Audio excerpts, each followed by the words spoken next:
Okay, question number 4 comes from Miss Ashley.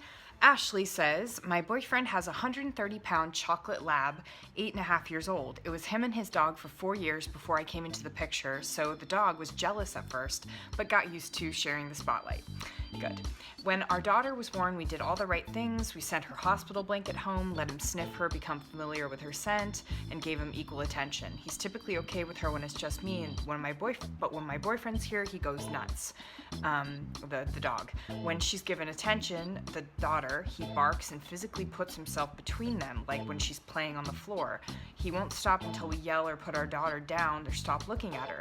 When she looks at him or tries to reach for him, he growls and on a few occasions has shown his teeth. Although my boyfriend is convinced he wouldn't harm a fly and I don't know him the way that he does, I just don't trust him and I'm worried that what will happen once she starts crawling or walking. Yeah, I know she'll want to play and my fear is he'll attack. Our daughter is 8 months old and I thought by now it would get better, but it hasn't. I feel like she isn't getting the attention she deserves because he always needs to be right at my boyfriend's rear. Am I crazy or does something need to change here? Let me start with one quick answer, and that is, you are not crazy. Okay, take it away, Sean. All right, so this is a really I'm so happy to have Laura answer this because I know Laura gets props for being kind of the straight shooter on the show, the good cop, bad cop. I've got to be the good guy because I'm the dude, and she's the sweet, pretty girl, so she can deliver the harder information. But she's also very astute at delivering important information. This is a serious situation. It's a real situation. It's so easy because there's so much conflicting information out there about how to introduce dogs to babies, and we've done a ton of it and we don't do any of that stuff. It's not about let's get the dog to be familiar with the baby, let's create a relationship with the baby, let's get the dog to be comfortable, and no, screw that. It's not about the dog. It's about the dog knowing I'm a freaking dog. Go lay down. This is my baby. Don't you get anywhere near my baby. Don't you even think about coming close. Don't you think about growling or getting between us. That's a dog that's been entitled and allowed, not to be disparaging and hardcore, but that's allowance. Dogs don't behave like that unless they've been allowed to and been inspired and entitled to be able to feel like they can occupy that space. So for me, my baby comes in, no. I don't care how sweet my dogs are. There's no come up and let's sniff the, no. Go to place and go lay down. It goes back to the same kind of answer about existence. Existence goes so far to helping animals feel more comfortable with things they're not sure about. And then of course you guys have got this dynamic of jealousy. And where does jealousy come from? Jealousy with a dog comes from allowance, allowing a dog to be jealous, to play in that space. Should not be jealous. Your dog needs its butt kicked. You go here, tons of emotional space from you guys and physical space and firm corrections for any kind of monkey business. This could be so dangerous if the dog perceives the baby as a threat to him. And I don't mean physical threat, as a threat to its space or its relationship or where it sits in the, in the family dynamic. So guys, please be super careful with this. Shift gears out of making dogs and babies best friends. They can do that down the line. Once everything's copacetic, that's something that can organically happen. But initially, no way. Clear distinctions, dog land, human land. Don't you dare freaking cross those. You stay over there, baby bubble. So just something I'm very, very passionate about. I want to make sure that all the babies that we've worked with and dogs, that's been our protocol and it's worked exceptionally well.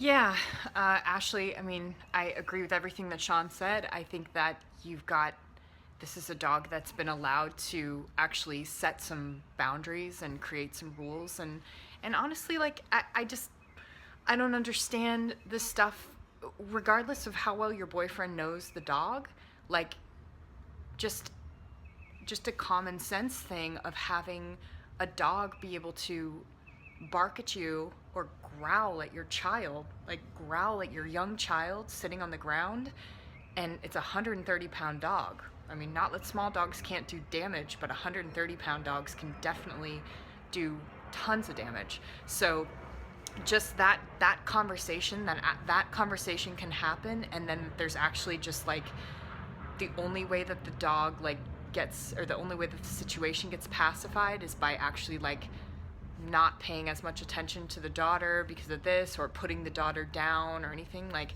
you guys are in a crucial time in your life as parents, and this is like, the dog is second, third, fourth, fifth fiddle. I mean, not even close. Like, this is a much bigger issue than the dog and the baby, because this is something that needs to be between you guys in a bigger way. Because if your daughter is getting any sort of, I don't want to say neglect, but getting less than you think should be, and if your concerns as a mother that your kid might be in danger, but just because you don't know the dog as well as your significant other, that doesn't mean anything. A dog, whether you know him or not, is growling at a baby. Like, let's call a spade a spade. There's no like gray area in that. Any dog growling at a baby, I don't care how sweet they are. If I had a baby and my dogs growled, I love my dogs like more than anything. Those dogs would be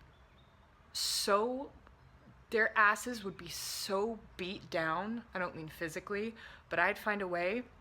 There would be such like, those dogs would be out of here if that was more than once, and I wouldn't want them to be out of here. So there wouldn't be more than once, let's just put it that way, because a baby, like you said, once it starts crawling around, if that dog is so entitled that now it can bark and get between you guys and do all this stuff that like, I'm blown away at that sort of stuff. If that dog is already able to do that, I can guarantee you everything you're afraid of will happen. It will, and we see it, you know. It's too much. It's too much like empowerment by a huge dog. There's this little child, and the child starts moving, starts screaming, walking, crawling, doing all that stuff, and the dog's gonna be like, oh no, this doesn't work for me. Just like he's done with everything else. This doesn't work for me.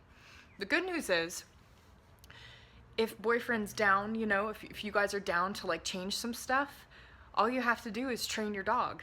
And I know that sounds simple, but it is simple. Your dog's like, he's trainable. All dogs are trainable. So getting him on, you know, I do a full e-collar program, so you don't have to be messing with a prong collar where you have the baby in your arms.